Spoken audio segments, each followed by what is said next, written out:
President Donald Trump has already signed several executive orders, including one to end the Biden administration's electric vehicle policies. And one Biden-era policy that could be on the chopping block soon are the federal tax credits for the purchase of a new or used EV. Luke Cleary with our sister station in Sacramento has the details.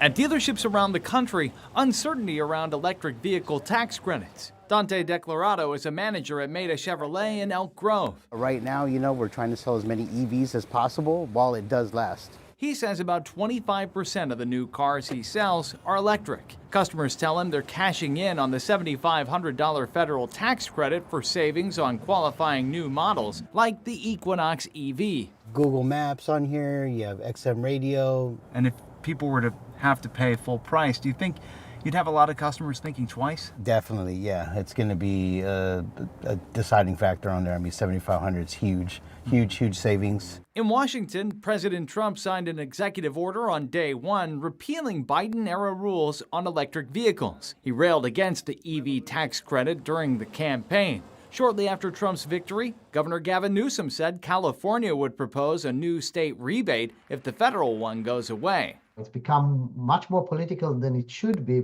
but that's part of the story. UC Davis professor and transportation expert Gil Tal doesn't believe the credits will be repealed, not immediately anyway. It will hurt the car companies, it will hurt the dealers, it will hurt the red states, the blue states, so it's not about California.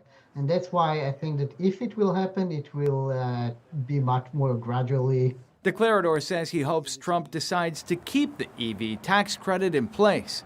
I would definitely tell him to keep it because I voted for him. People in general just want to benefit from the tax credit no matter which party they belong to, UC Davis professor Gil Tal said his advice to consumers is not to rush to buy an EV if you're not already in the market for a new car. But he said if you are planning on buying a new car soon, that the federal and local incentives and the savings on gas might make going electric worthwhile.